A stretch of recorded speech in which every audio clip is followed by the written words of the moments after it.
Welcome to After Hours from Portugal, and well, we've had a bit of a dramatic day, haven't we? This pit lane was soaking wet earlier on in race one. We start here at Kawasaki though. Steve, a lot of news has come out about Tom Sykes in particular after race two here this afternoon. Yeah, what a dramatic day for Tom, and probably not the day that he was hoping for. Race one, damage limitation, I suppose you could say, after some decisions he made. He took some gambles, but race two, we understand that he lost tyre pressure. We don't exactly know what the cause is. I've been and spoken to Marcel Dwinker, his crew chief, and he's telling me that they're not entirely sure because of when you lose the tyre pressure, of course, the wear on the tyre is so bad that at the moment they're still investigating it. So there'll be more to come from that, I'm sure. But bad news for Tom in that race because obviously he fell down the order like a stone. Yeah, he certainly did, all the way down to 8th position, major disappointment. While we sit here recording After Hours at the moment, there's other reports going on as well. Perhaps they may have clouted a curb, maybe cracked the rear wheel, which resulted in that loss of pressure. Should we go for a walk? Yeah, let's go. Let's have a look. So where do we start? Ducati, I suppose, as we're right next to Ducati. You've got the boxes there, Sykes and Ray, of course, for Kawasaki, Davis and Giugliano for Ducati. I can see they're getting a new engine ready by the looks of things because there's 7 hours of testing coming up tomorrow, and there's that beautifully crafted new exhaust which has really carried them well this weekend, Steve. Fantastic qualifying. Giugliano on pole, Davis on the front row too, and very strong race for Davide in particular. Yeah, I call that the Coiled Cobra. That's my new name for the exhaust system. It looks like they're getting themselves ready for some testing action here tomorrow. Also, you can see some of the tape down here on the floor. This is where all the drama took place. The only rider on that first lap when they all came into the pit box that went round was Tom Sykes, but everyone came into pit lane to put on some wet tyres in what was quite a dramatic race. But yeah, testing going on as well. Chaz Davies on the podium in race one, Davide Giugliano on the podium in race two. So reason to be pleased for Ducati. I'm sure Davide will be pleased that he got himself on the podium, of course, having got pole position yesterday, because race one didn't really go his way. Yeah, he's deep in debrief at the moment there at the back of the garage. Earlier on, though, before all that began, we managed to catch you with him up in the press conference room. Another podium then for Davide Giugliano. Davide, congratulations back on the podium. It's been a difficult day today, hasn't it, with mixed conditions, but you must be encouraged to be battling up there at the front of the field. Yeah, for me it's a difficult race, but one podium is very good for me, for my team. And it's in race one for me it's difficult. I not have the good feeling with my bike, and after with the rain, okay, I'm in a fourth position. In race two, my feel is okay, and is possible a good podium. Great news then for Davide Giugliano. He's back on the podium after starting the season out injured, and he's matched his personal best finish with a second place, but it's another second place. It's not quite that first win that he's looking for, Greg. Doesn't really have a good pole to win ratio, does he, to be fair? That's Ducati. What about Aprilia then? That works all right, actually, didn't it? Well, where's the smoke? It's like stars in their eyes, isn't it? Tonight, Steve, I'm going to be. Greg. So, Jordi Torres on your left, Leon Haslam's bike on your right. Torres, first of all, Steve, great weekend again. I mean, he's been up there, he's been in the top 10 consistently on his third new venue, Imola, Donington Park, Portimao, and he's gone pretty well at all of them, to be fair. Leon Haslam, good weekend, back on the podium, first one since Aragon, but a difficult podium, a painful podium finish. Yeah, very painful. Started off, of course, a month ago, getting himself injured at Imola. Donington Park was painful, and here was painful.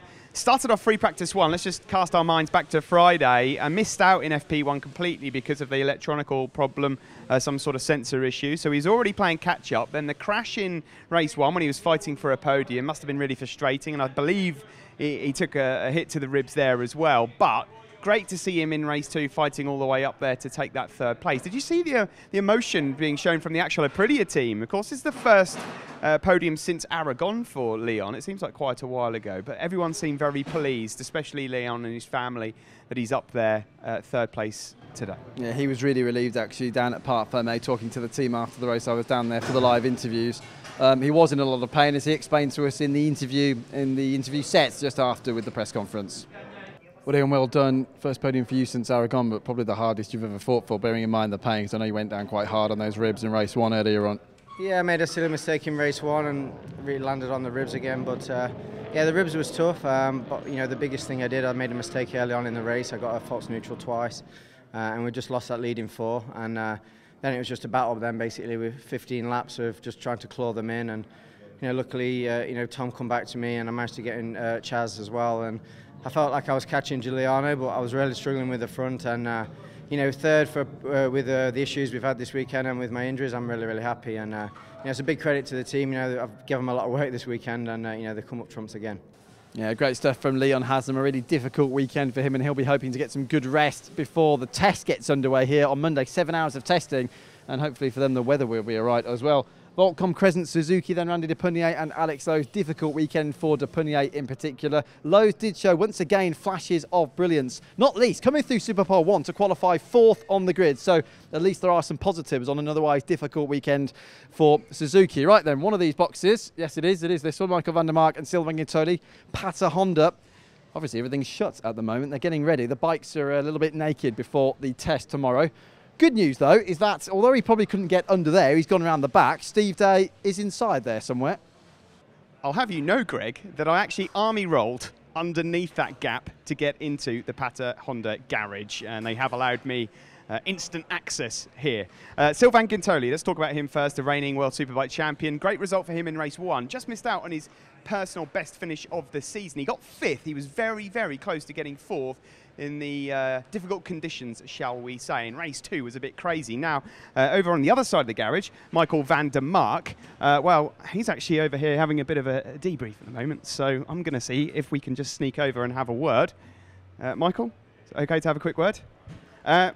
It's been a tough couple of months for you since we went to Imola, moving over then to Donington Park. Not the greatest results. Race 1. First of all, we'll talk about that. Absolutely crazy conditions and your first experience of pit stops. Well, yeah, the race 1, I was getting close to the front or to the guys in front of me, and then I had a small problem with the bike, and so I lost a lot of places. And after that, the bike was working okay, and I made a mistake myself. And yeah, then the rain came in, and it was a bit tricky, but I think for us was at a good point, because at the end I still finished 9th, so yeah, we finally took some points. Race 2, all sorts of drama going on in that as well. At one point on the final lap, you were in 8th place, and then you ended up going across the line in 5th, including pinching that final spot away from your teammate as well. How did that feel for you? I must say I'm really happy with the second race. I had a really good pace, and I was behind Sylvain for most of the race, because I couldn't really push much harder, so I was waiting for the last couple of laps to pass Sylvain and then try to get away. But yeah, then I saw Tom and Jordi came a lot closer for Sylvain and me, and yeah, I went into the last lap as 8th, and then the first corner I took Tom and Jordi, and then in the last corner I overtook Sylvain. Was a big move, but I'm happy we finally scored points all day today. Well, you look quite busy, so I'll let you get on, but thanks very much for talking to us. No worries, thanks. Back to you, Greg. Thanks very much. There we go then, Michael van der Mark. He was on the podium himself, of course, back at Assen a few weeks ago. Only one man on the top step of this particular podium here in Portugal today, though, Jonathan Rea. It is unbelievable what the man continues to do. The championship lead has now increased to 124 points, and we're just past the halfway mark of the 2015 World Superbike season. Here he is. You found your way up. Miraculously. Just talking about Jonathan Rea, a bit of a stat attack then. Where do we start? I've just said he's obviously done it yet again. Another double for Jonathan Rea. He's become the first rider to win 3 races at this track. 25 wins in World Superbike.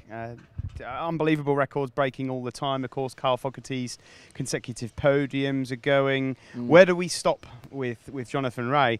I was saying earlier in commentary, I think I'm going to have to get a new A4 pad to write down these stats and keep check on them, because he just continues to break records. And I think the thing I really like about it, Greg, is the fact that he's not taking his foot off the throttle at all. And he's staying so realistic as well, isn't he? He knows he could have a potentially damaging crash at some points, and he's got that foot in his mind. He's not taking that lead for granted, no matter how big he is. No, on Friday when we chatted, I said, you can actually physically finish in 2nd and 3rd place now for every single race and still win the championship. He said, I'm not sure if that's really such a good idea. I think I'd rather do it winning. And that just sums up the guy, really. Unbelievable. You have to say, though, in some ways, when things are going well for you, they really are going well for you. You look at next door and Tom Sykes. I have to say I feel really sorry for Tom because, in fairness, he really did go for it today. He gambled on a few things, which I think he was, you know, well within his rights to do, and he had to try it. It just really didn't pay off. Let's not forget, though, that Jonathan Rea did come from 8th on the grid today. Yeah. That is outrageous, fantastically outrageous. Yeah, got great starts in both races. I think he was 4th into turn 1 in race 1, nearly the same in race 2 as well. What else can we say? Even making mistakes in the race, he's still able to grab that back again. And I mean, you know, the rain in race 1, who would have predicted that when we arrived here in Portugal on Wednesday or Thursday? The weather's been so hot here, I never saw that one coming at all. Yeah, I know, unbelievable stuff. It's still quite humid now as well. So the test to come up tomorrow afternoon, and then the curtain really is now up on the 2015 season. Another one down, and Italy will be the next host nation. It's the Riviera di Rimini round at Misano, and we'll see you there in a couple of weeks' time. Here we go then, race 1 in Portugal is going. What a start from Tom Sykes, number 66. Flying through, and Ray from the middle of the 3rd row is up to 4th already. Oh, it's pouring down now, look at this.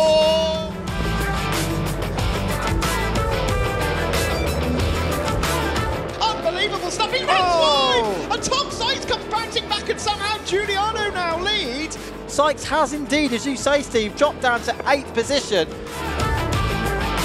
Jonathan Rea is unstoppable.